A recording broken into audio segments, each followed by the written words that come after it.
Good morning students. आज हम लोग मनी एंड बैंकिंग का एक बहुत ही इम्पोर्टेंट टॉपिक लेकर आए हैं। बहुत सारे स्टूडेंट्स का डिमांड था कि सर ये फेरा और फेमा ये टॉपिक क्लियर नहीं समझ पा रहे हैं, तो उन्हीं सभी स्टूडेंट के पॉइंट ऑफ व्यू से मैं इस वीडियो को बहुत अच्छे तरीके से समझाने का आप लोगों को प्रयास किया है।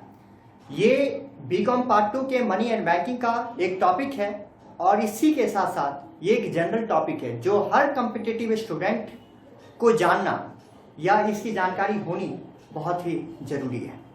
तो आज हम लोग इस टॉपिक को देखते हैं और इसके साथ साथ आप इस पूरे वीडियो को देखेंगे और ये क्लियर रूप से आप समझ पाएंगे। आज हम लोगों का टॉपिक है फेरा एंड फेमा। अब सबसे पहले समझना होगा कि क्या ये फेरा और ये फेमा दोनों एक ही चीज है या दोनों दो चीज है। तो आप इसको बहुत ही अच्छी ढंग से समझ जाएंगे, बस आप लगातार बने रहें। सबसे पहले हम देखते हैं कि 1947 में जिस समय हमारे देश की आजादी हुई थी, उस वक्त हमारे कंट्री का जो फॉरेन एक्सचेंज था, फॉरेन एक्सचेंज जिसको हम लोग हिंदी में फॉरेन एक्सचेंज को हम लोग बोलते हैं विदेशी विनिमय। विदेशी विनिमय, फॉरेन का मतलब आउट ऑफ कंट्री और एक्सचेंज का मतलब विनिमय यानी लेन देन। तो हमारा जो कंट्री का कंडीशन था, हमारे जो कंट्री की स्थिति थी वो बहुत ही दयनीय थी, क्योंकि हमारे कंट्री में जो फॉरेन एक्सचेंज होते थे जिसके दो मीडिएटर होते हैं, एक आप क्या करते हो एक्सपोर्ट और दूसरा आप क्या करते हो इंपोर्ट, यानी एक आयात और दूसरा निर्यात। जबकि आपको पता है कि आपके कंट्री उतने, क्योंकि हम लोग शुरू से ही पढ़ते आ रहे हैं कि इंडिया जो है वह एक डेवलपिंग कंट्री है। यह एक डेवलप कंट्री नहीं है, यह एक डेवलपिंग विकासशील देश है। तो विकासशील देश होने के नाते यह एक ऐसा सिचुएशन है जिसमें हम लोगों के पास जो जरूरत है वो ज्यादा होती है, जबकि उस वांट्स को फुलफिल करने वाले जो रिसोर्सेस हैं वो कम है। तो इसके लिए हम लोगों को क्या करना होता है, ज्यादा से ज्यादा सामानों को इंपोर्ट करना होता है। इंपोर्ट का मतलब क्या हुआ, दूसरे देशों से सामान को लाना, दूसरे देशों से सामानों को लेना। और एक्सपोर्ट, एक्सपोर्ट का मतलब क्या होता है, दूसरे देशों में सामान को भेजना यानी निर्यात, यानी आयात और निर्यात। तो हमारे कंट्री में जो स्थिति थी वो ये थी कि हम इंपोर्ट ज्यादा करते थे, क्योंकि हमारे पास वैसे कोई प्रोडक्ट उतने रिसोर्सेस में नहीं हुआ करते थे, जिसको इसके पीछे और भी बहुत सारी वजह है जिसकी वजह से हम लोग बहुत ज्यादा एक्सपोर्ट नहीं कर पा रहे थे, क्योंकि जितने रॉ मटेरियल्स हमारे पास थे उन सभी रॉ मटेरियल से हम अपने कंट्री के ही वांट्स को फुलफिल करते करते खत्म कर दिया करते थे। तो दूसरे कंट्री में उसे सेल करना या उसे बेचना ये बहुत हमारे लिए क्या था, मुश्किल था। तो हम लोगों को देखना यह है कि फॉरेन एक्सचेंज ज्यादा से ज्यादा हमारे पास हो, इसके रिलेटेड एक हम लोगों ने 1947 में एक एक्ट बनाया, जिस एक्ट का नाम है फेरा, foreign exchange regulation act. Foreign exchange regulation act, इस एक्ट को 1947 में बनाया गया था। केवल और केवल ये एक टेम्पोररी एक्ट बना था, यानी बस और बस इसे कोई अस्थायी रूप नहीं दिया गया था। बस देश के फॉरेन एक्सचेंज को बढ़ावा देने के लिए, फॉरेन एक्सचेंज को इंक्रीज करने के लिए इसे ओनली 10 इयर्स के लिए, कितने इयर्स के लिए, ओनली 10 इयर्स के लिए इसे एक टेम्पोररी रूप से बनाया गया था। ठीक है, लेकिन ठीक है, तो हम लोग क्या समझे कि 1947 में फेरा एक्ट को ओनली 10 इयर्स के लिए फॉरेन एक्सचेंज को इंप्रूव करने के लिए, ठीक है, उसको इंप्रूव करने के लिए बनाया गया था। लेकिन आफ्टर 10 इयर्स यानी 1947 के बाद आफ्टर 10 इयर्स 1957 में, उस समय हमारे कंट्री के जो प्रेसिडेंट थे वो कौन थे, पंडित जवाहरलाल नेहरू, उनके द्वारा इस जो फेरा एक्ट जो थे, इस एक्ट को उन्होंने क्या कर दिया, परमानेंट बना दिया, इसे एक अस्थायी रूप दे दिया। लेकिन 1957 में पंडित जवाहरलाल नेहरू के द्वारा इसे एक अस्थायी रूप को दे दिया गया, लेकिन उसके बाद जो इसमें कुछ ऐसे प्रोविजन, कुछ ऐसे प्रावधान थे जिस प्रावधान के बाद इसे फिर से एक रिप्लेस कर 1973 में इसे क्या कर दिया गया, रिप्लेस कर दिया। किसे रिप्लेस कर दिया गया? 1957 से रिप्लेस कर दिया 1973 में। किस वजह से रिप्लेस कर दिया गया? इसमें कुछ एडिशनल, ठीक है, कुछ एडिशनल इसमें क्या थे, प्रोविजन थे। उन्हीं प्रोविजन को ध्यान में रखते हुए इसे रिप्लेस कर 1973 बना दिया गया। और 1973 में जो बनाया गया, उस समय हमारे कंट्री के जो प्रेसिडेंट थे, वो प्रेसिडेंट कौन थे? इंदिरा गांधी थे। तो उन्हीं के समय में 1957 फेरा एक्ट को 1973 में रिप्लेस कर दिया गया, जो कि हमारे कंट्री में एप्लीकेबल कब हुआ था? तो 1 जनवरी 1974 को वो हमारे कंट्री में क्या हो गए थे? फेरा एक्ट एप्लीकेबल हो गए थे। लेकिन उसके बाद 1973 वाले जो एक्ट थे, उस एक्ट को 99 में फिर से एक बार रिप्लेस की गई, ठीक है। और जब भी कोई भी एक्ट रिप्लेस होती है तो निश्चित रूप से कोई भी एक्ट रिप्लेस तभी होता है जब उसमें कुछ नए प्रोविजंस होते हैं, कुछ इंप्रूवमेंट होते हैं, कुछ अमेंडमेंट होते हैं। जब तक उसमें कोई चेंजेस नहीं होंगे तब तक वो रिप्लेस नहीं होंगे। तो समय के अकॉर्डिंग, जरूरत के अकॉर्डिंग जब हम कोई भी बदलाव करते हैं तो उसी बदलाव की वजह से हम लोगों को क्या करना होता है? रिप्लेस करना होता है। तो जो हमारा एक्ट 1973 था, उसी 1973 वाले को हमने फिर से रिप्लेस कब कर दिया? 1999 में रिप्लेस कर दिया। उस समय हमारे देश के जो प्रेसिडेंट थे वो कौन थे? अटल बिहारी वाजपेयी। उन्हीं के समय में 1999 में उसे एप्लीकेबल कर दिया गया और उसके नेम में थोड़ी परिवर्तन कर दी गई। हम लोग बहुत अच्छे ढंग से समझने वाले हैं, बिल्कुल आपकी कंसेप्ट क्लियर हो जाएगी। जो भी आपके इन टॉपिक से रिलेटेड प्रॉब्लम्स हैं वो सारे प्रॉब्लम्स आपके क्लियर हो जाएंगे, केवल आप ध्यान से इसे समझते जाएं। कोई भी प्रॉब्लम हो तो आप कमेंट बॉक्स के द्वारा मुझे कमेंट करके बताएंगे। और मैं आप लोगों को यह बताना चाहूंगा कि मैं ऐसे डिफरेंट टॉपिक से रिलेटेड वीडियो आप लोगों के लिए लेते आएंगे। तो जो बच्चे हमारे YouTube चैनल को सब्सक्राइब नहीं किए वो सब्सक्राइब कर लें, ताकि जब भी हम कोई वीडियो डालें तो सबसे पहले आपको उसका नोटिफिकेशन मिल जाए। चलिए तो देखते हैं। तो 99 में, ठीक है, अटल बिहारी वाजपेयी के द्वारा इससे फेरा एक्ट को रिप्लेस कर क्या बना दिया गया? फेमा। क्या बना दिया गया?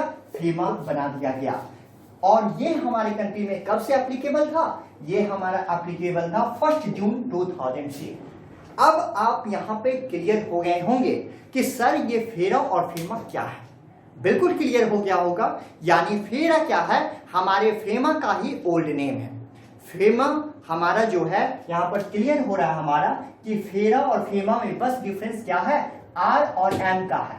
यानी शुरू में जो 1973 में जो एक्ट बनाई गई थी, लेकिन वो एक्ट कब से चलती आ रही है? 1947 से चलती आ रही है, जिस एक्ट का काम था रेगुलेशन करना, ठीक है, जिसे 99 में अटल बिहारी वाजपेयी ने क्या कर दिए? उसे रेगुलेशन शब्द को हटाकर उन्होंने क्या कर दिया? मैनेजमेंट कर दिया। और अभी हम इन चीजों को बहुत अच्छे रूप से समझने वाले हैं कि रेगुलेशन को हटाकर मैनेजमेंट क्यों की गई। ठीक है, यहाँ पे आपके मन में एक क्वेश्चन आ रहा होगा कि सर इसी फेरा को रहने देता तो क्या प्रॉब्लम होता? फेमा क्यों की गई?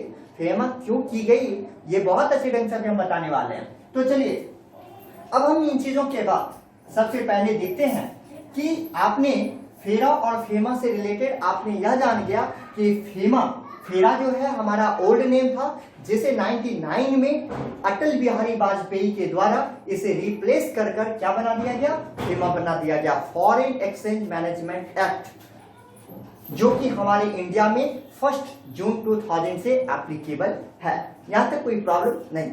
अब इनसे रिलेटेड एक टॉपिक हम बताना चाहते हैं, इस रेगुलेशन और इस मैनेजमेंट शब्द को।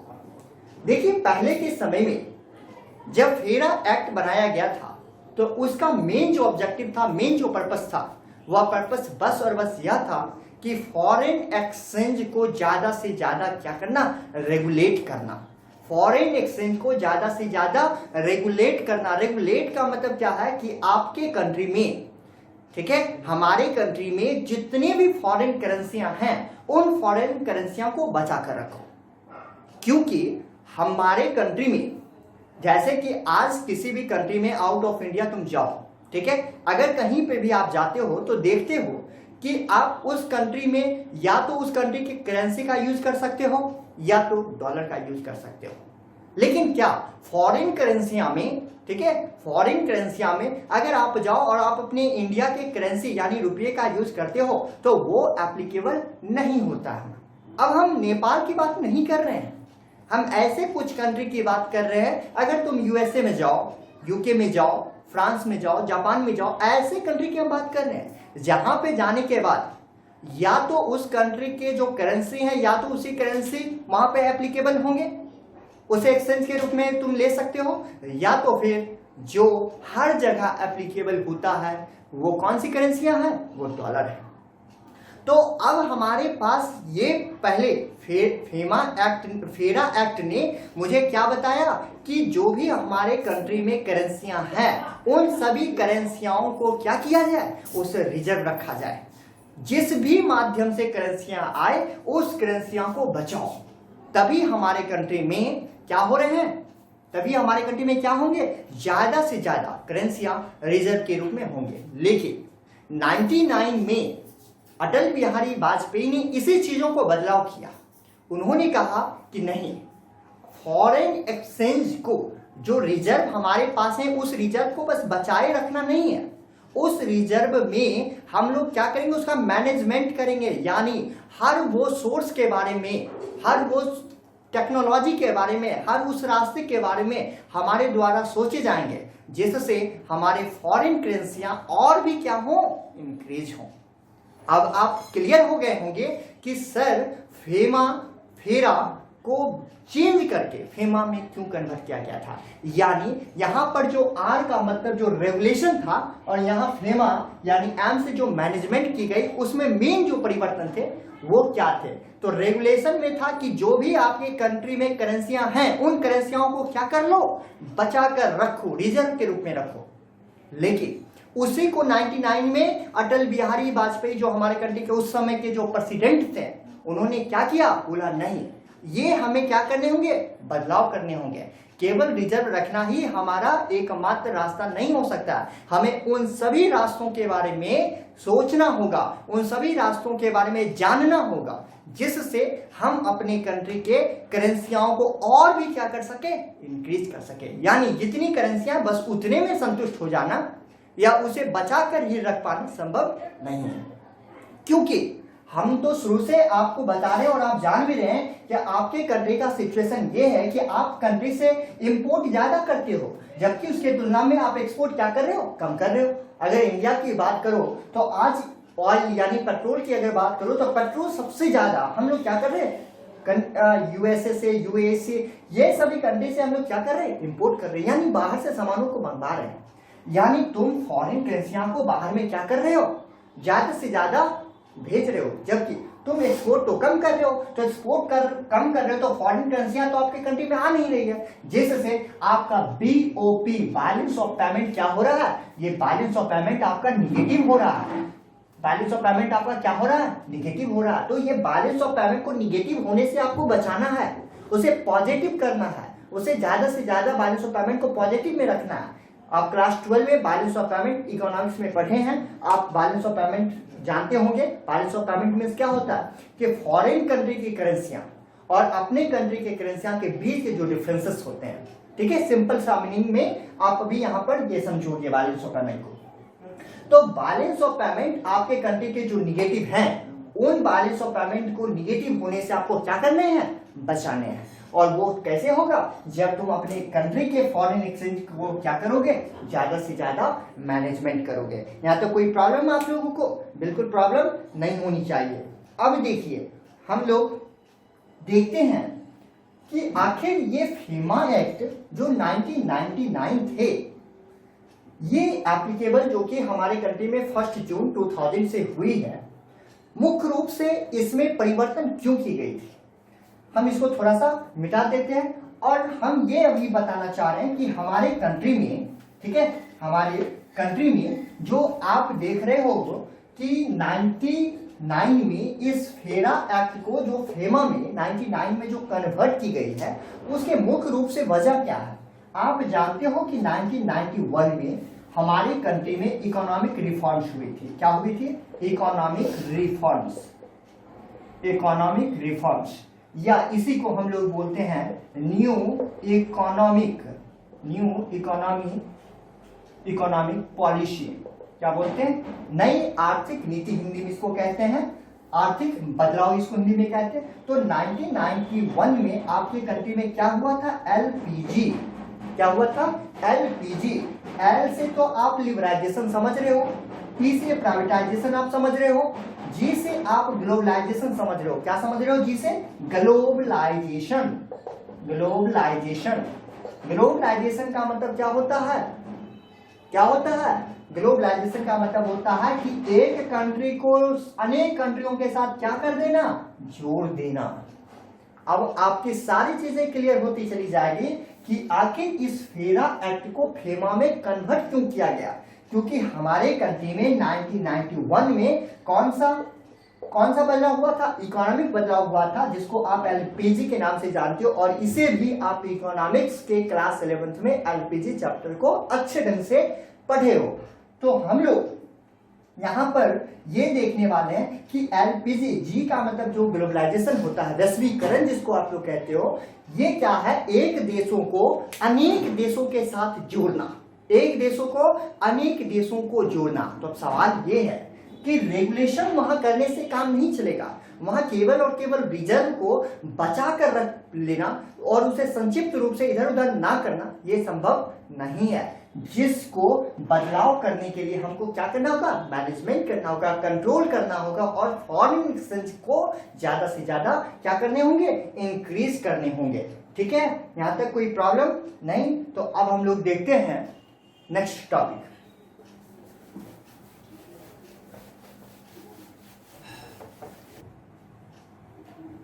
अब हम लोग इस टॉपिक से और भी फेरा और फेमा को क्लियर कर लेंगे कि आखिर फेरा एक्ट जो 1973 हमारा था और फेमा एक्ट जो 99 में जो कन्वर्ट की गई, इन सभी चीजों से, टॉपिक से तो रिलेटेड आप सारी चीजों को क्लियर आपका हो चुका होगा। लेकिन इसके बावजूद भी एक डिफरेंसेस के पॉइंट ऑफ व्यू से हम इसमें कुछ परिवर्तन बताना चाह रहे हैं। ठीक है, तो हमारा जो लैंग्वेज है वो बहुत सिंपल लैंग्वेज में हम बताने का प्रयास कर रहे हैं। चाहे आप हिंदी मीडियम वाले बच्चे हो या इंग्लिश मीडियम वाले बच्चे, बिल्कुल आपको समझ में आ जाएगी। सबसे पहले फेरा एक्ट 1973 की अगर बात करते हैं तो फेरा एक्ट 1973 का मेन जो ऑब्जेक्टिव था, उद्देश्य था, वो उद्देश्य क्या था? तो फॉरेन एक्सचेंज के जो भी रिसोर्सेस थे उनको प्रोटेक्ट करना। हम शुरू से ही बताते आ रहे हैं कि रेगुलेशन का मतलब ही उस समय यह हुआ करता था कि जो भी फॉरेन एक्सचेंज है उसे ज्यादा से ज्यादा क्या कर लो? प्रोटेक्ट करके रख लो। लेकिन फेमा जब 99 में जब कन्वर्ट किए, किनके द्वारा? अटल बिहारी वाजपेयी के द्वारा। कब की गई? 1999 में। कब से हमारे इंडिया में एप्लीकेबल है? तो 1 जून 2000 से। और इसके पीछे मेन जो आपका पर्पस रहा, वो पर्पस कौन से बदलाव की वजह से हो गया? तो 1991 इकोनॉमिक रिफॉर्म्स के बदलाव से। क्यों? क्योंकि उस समय एलपीजी, जी का मतलब होता है ग्लोबलाइजेशन, और ग्लोबलाइजेशन का मतलब होता है वैश्वीकरण, मतलब एक देशों को दूसरे देशों के साथ मिलाना।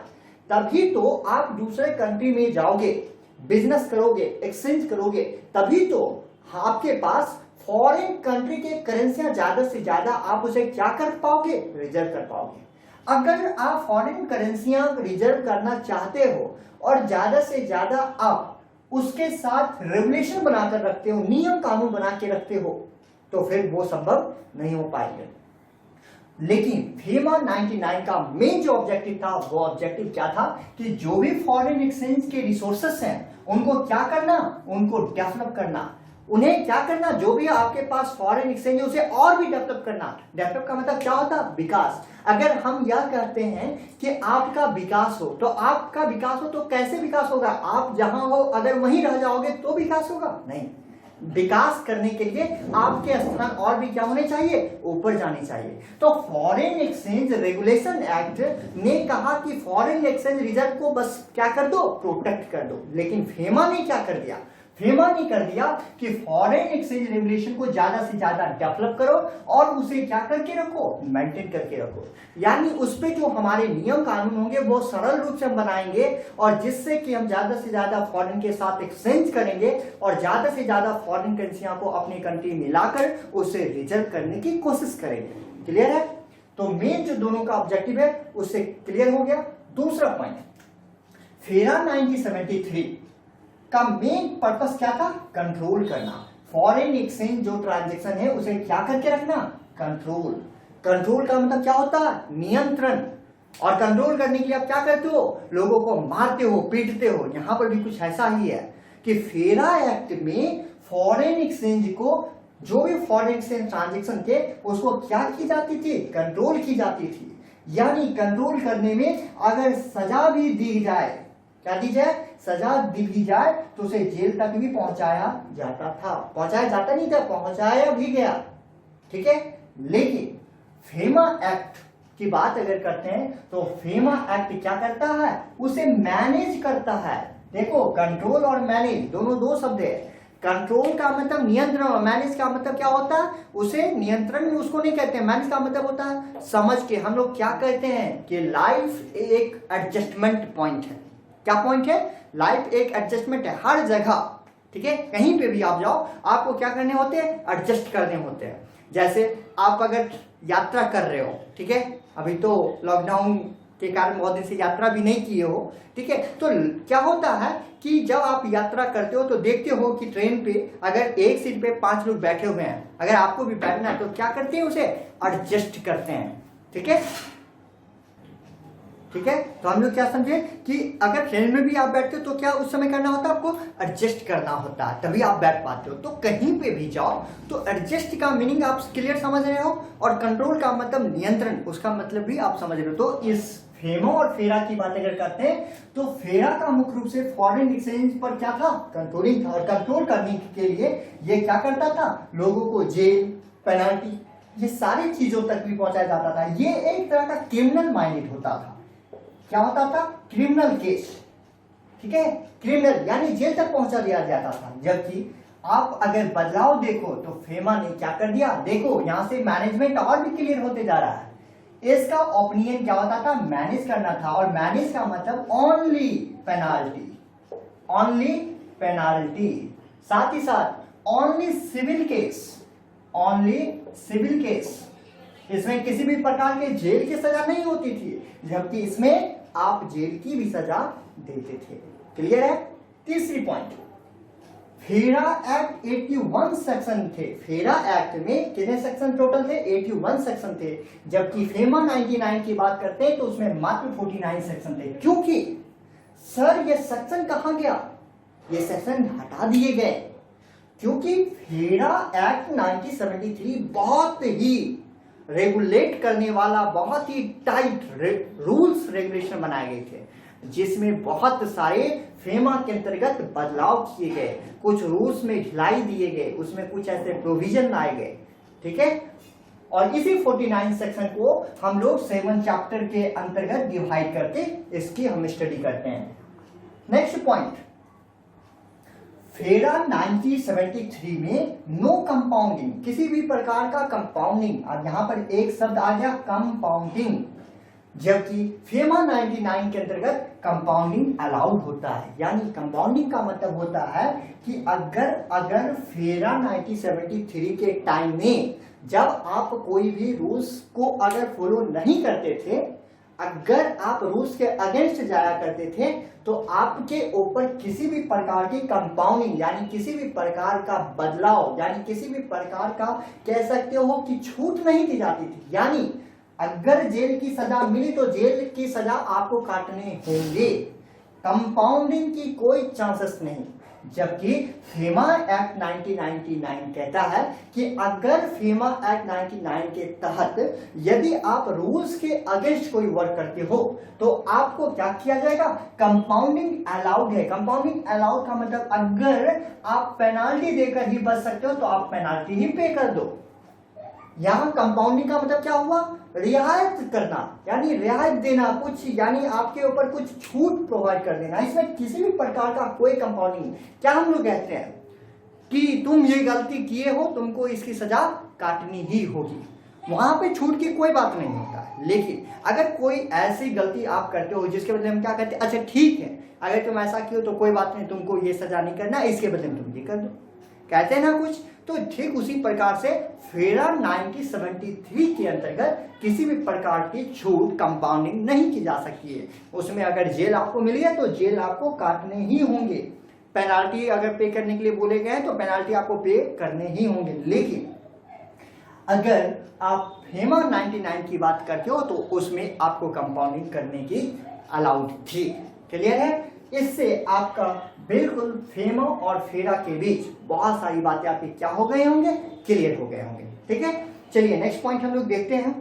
नेक्स्ट पॉइंट की अगर हम बात करते हैं तो सबसे पहले फेमा की ऑब्जेक्टिव की बात करते हैं। किसके ऑब्जेक्टिव की बात करते हैं? फेमा के ऑब्जेक्टिव की बात करते हैं। तो फेमा के ऑब्जेक्टिव का बात अगर करते हैं, मिटा दें इसको और आप लोग सारे पॉइंट्स को नोट डाउन भी करते चलोगे, बहुत ही इंपॉर्टेंट टॉपिक है।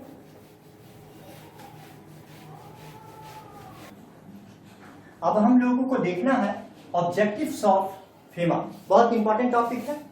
एग्जामिनेशन में आपसे फेमा के ऑब्जेक्टिव्स पूछे जाते हैं बार बार। ठीक है, तो देखते हैं कि आखिर ये फेरा को फेमा में कन्वर्ट किया गया है तो इसके मुख्य रूप से ऑब्जेक्टिव क्या है। चलिए, तो ऑब्जेक्टिव को देखने से पहले एक छोटी सी इंफॉर्मेशन आपको देना चाहेंगे बच्चे, कि जो भी बच्चे हमारी इस वीडियो को देख रहे हैं, आप ज्यादा से ज्यादा इस वीडियो को आप क्या करें, अपने फ्रेंड्स लोगों के भी शेयर करें, ताकि हमारे जो भी वीडियो बनाए गए हैं क्लास 7 से लेकर हम लोग बीकॉम तक के जितने भी सब्जेक्ट हैं उन सभी की वीडियो को यहाँ पे हम डाल रहे हैं। तो आप जो भी आपके फ्रेंड हैं, स्टूडेंट हैं, आप उनके बीच शेयर करें और सबसे सब्सक्राइब करने को भी कह देंगे, क्योंकि जब भी हम कोई वीडियो डालते हैं तो उन तक नोटिफिकेशन मिल जाए, ताकि आपको ज्यादा से ज्यादा इससे बेनिफिट मिल सके। चलिए, तो हम लोग फेमा की ऑब्जेक्टिव की तरफ देखते हैं। फेमा के ऑब्जेक्टिव की अगर हम बात करते हैं तो सबसे पहला ऑब्जेक्टिव है कि एक्सपोर्ट को प्रमोट करना। एक्सपोर्ट यानी जो सामानें आपके देश में बनाई जा रही है उन सामानों को ज्यादा से ज्यादा दूसरे देशों में निर्यात किया जाए। ज्यादा से ज्यादा एक्सपोर्ट का मतलब निर्यात करना। आप अपने देशों में एक्सपोर्ट को क्या करो, प्रमोट करो। क्यों प्रमोट करना? क्योंकि जब तक तुम अपने देश के सामानों को बाहर के देशों में नहीं बेचोगे, फॉरेन करेंसियां तुम्हारे पास तब तक नहीं आ पाएगी। तो फॉरेन करेंसियां ज्यादा से ज्यादा आए, इसके लिए आपको एक्सपोर्ट को क्या करने होंगे, प्रमोट करने होंगे। दूसरा, इंपोर्ट को कम करना, आयात आपको कम करना होगा। अगर एक तरफ आप एक्सपोर्ट भी बहुत कर रहे हो और दूसरी तरफ इंपोर्ट भी बहुत कर रहे हो, तो जब एक्सपोर्ट और इंपोर्ट अगर दोनों ही कर रहे हैं तो क्या फॉरेन करेंसियां को आप रिजर्व रख पाओगे? नहीं रख पाओगे। यानी कहीं ना कहीं एक्सपोर्ट को प्रमोट करना होगा और इंपोर्ट को कम करना होगा। तीसरा, मेंटेनेंस करते हुए आपको चलना है, क्योंकि कभी भी ऐसा नहीं हो सकता है कि आप एक्सपोर्ट कर लो और इंपोर्ट नहीं करो। उन दोनों के बीच कहीं ना कहीं आपको क्या करना है, मेंटेन करके चलना है, जिससे आप क्या कर सको, फॉरेन एक्सचेंज मैनेजमेंट के तहत आप अपनी फॉरेन करेंसियां को, फॉरेन एक्सचेंज रिसोर्सेस को आप क्या कर सकोगे, डेवलपमेंट कर सकोगे, विकास कर सकोगे। ठीक है, free market of foreign exchange, बिल्कुल ग्लोबलाइजेशन जब से 1991 में इकोनॉमिक रिफॉर्म्स आए हैं तब से हम लोग यही देखते आ रहे हैं एलपीजी के अकॉर्डिंग कि हम लोग का बिल्कुल मार्केट क्या होना चाहिए, फ्री होना चाहिए। फ्री का मतलब हर एक कंट्री एक दूसरे कंट्री के साथ फ्री रूप से एडजस्ट कर सके, एंट्री ले सके, बिजनेस को, व्यापार को सही रूप से चला सके, लेकिन ऑनली लीगल बिजनेस। ठीक है, तो फ्री मार्केट हो ताकि ज्यादा से ज्यादा आप फॉरेन करेंसियां को क्या कर सकोगे, रिजर्व कर सकोगे। नेक्स्ट, एक्सटर्नल ट्रेड, अपने कंट्रीज के बाहर के ट्रेडों को बिल्कुल फ्रीली होनी चाहिए और ज्यादा से ज्यादा बिजनेस करना चाहिए। नेक्स्ट, एक्सटर्नल पेमेंट प्रमोट, और आप बाहरी जो पेमेंट है, आप जैसे कि कहीं किसी कंट्री में अगर तुम जाते हो तो वहां पर तुम देखते हो, शुरू में भी हम बताएं कि या तो उस कंट्री का जो करेंसियां है या तो वो करेंसियां चलेगी या तो डॉलर चलेगी। लेकिन कभी ये क्यों नहीं सोचते हम कि अगर किसी देश में आप जाते हो तो जैसे डॉलर चलता है वैसे हमारे कंट्री के करेंसियां यानी रुपया क्यों नहीं चलता है? आखिर रुपया नहीं चलने के पीछे का वजह क्या है? कहीं ना कहीं वजह है कि इकोनॉमिक रूप से अगर यह हम देखते हैं तो फॉरेन करेंसियां की तुलना में हमारे रुपये का वैल्यू बहुत कम है। तभी तो आज देखते हो कि $1 और $1 के बीच कितने बड़े गैपिंग है। उस गैपिंग को कैसे कम किया जाएगा? उससे तभी गैपिंग को कम किया जा सकता है, उसके बराबर तभी हम आ सकते हैं जब हम लोग क्या करेंगे, एक्सटर्नल पेमेंट को ज्यादा से ज्यादा प्रमोट करेंगे और फॉरेन करेंसियां को अपने पास ज्यादा से ज्यादा क्या करने होंगे, रिजर्व करने होंगे। अगर आप ऐसा नहीं करते हो तब तक आप लोग अपने फॉरेन एक्सचेंज को ज्यादा से ज्यादा बूस्टअप नहीं कर पाओगे। तो ये जो मुख्य रूप से हमारे क्या है, फेमा के ऑब्जेक्टिव है। कहीं कोई प्रॉब्लम इसमें नहीं प्रॉब्लम। तो देखिए अब हम लोग देखते हैं नेक्स्ट पॉइंट, इसको मिटा देते हैं, आप लोग इसको लिखते भी चलेंगे, ठीक है।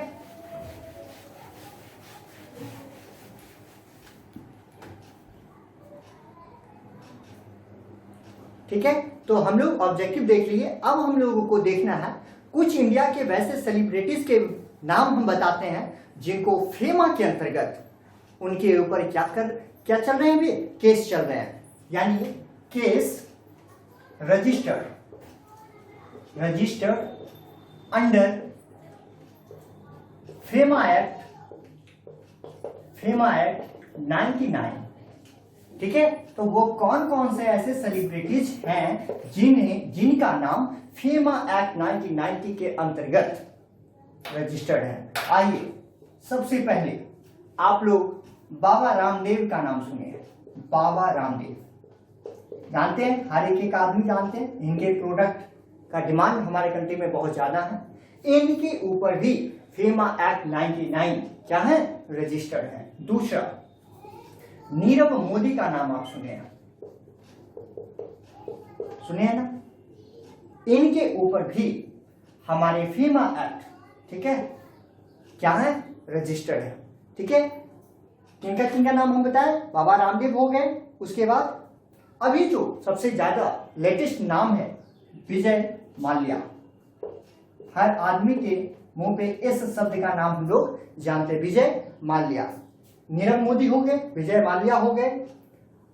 अगर हम बात करते हैं तो इसके साथ साथ एक शाहरुख खान, हर आदमी इनके नाम को जानते हैं, क्या जानते हैं ना। तो शाहरुख खान के ऊपर भी क्या है, तो कुछ ऐसे सेलिब्रिटीज हैं। ठीक है, अगर एक बात और हम करते हैं तो एक सिंगर, ठीक है, एक सिंगर है जिनका नाम है मिल्खा। नाम सुने हैं, मिल्खा। सिंगर मिल्खा के ऊपर भी हमारा फेमा एक्ट 99 क्या है, रजिस्टर्ड है। तो ऐसे बहुत सारे आदमी हैं जिनके ऊपर हम लोगों फेमा एक्ट 99 के अंतर्गत नाम क्या है, रजिस्टर्ड है। तो चलिए अब हम लोग सबसे पहले ये देखते हैं कि आखिर ये फेमा एक्ट, ठीक है, ये फेमा एक्ट जो है आखिर ये एप्लीकेबल कहां है। फेमा एक्ट एप्लीकेबल कहां है।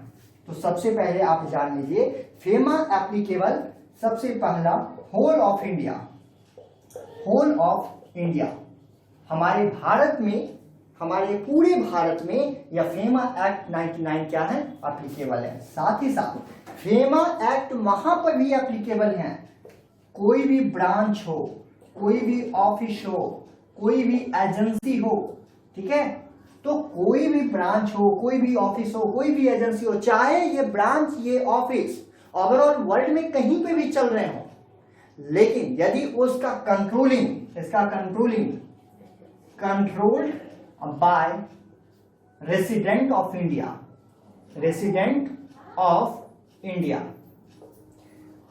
उन सभी के ऊपर भी फेमा एक्ट एप्लीकेबल होंगे। उन सभी ऑफिस, ब्रांचेस, एजेंसी के ऊपर भी फेमा एक्ट 99 एप्लीकेबल होंगे। जो ब्रांच, ऑफिस, एजेंसी हमारे ओवरऑल वर्ल्ड में कहीं पे भी हो, लेकिन उसका कंट्रोलिंग जो है वो रेसिडेंट ऑफ इंडिया यानी हमारे देश के अंदर, ठीक है। तो उन सभी पर हमारा फेमा एक्ट जो होते हैं वो एप्लीकेबल होते हैं। चलिए तो अब हम लोग इसको मिटाते हैं। अब हम लोगों को नेक्स्ट पॉइंट देखना है कि government department under FEMA, government department under FEMA, यानी इसका मतलब हो गया कि आखिर इस फेमा एक्ट को चलाने के लिए, किस एक्ट को चलाने के लिए, फेमा एक्ट को चलाने के लिए, ठीक है, वो कौन कौन से गवर्नमेंट का डिपार्टमेंट है जो वर्क कर रहा है। तो हम इसको देखते हैं। सबसे पहला पॉइंट RBI, ठीक है, क्या है RBI।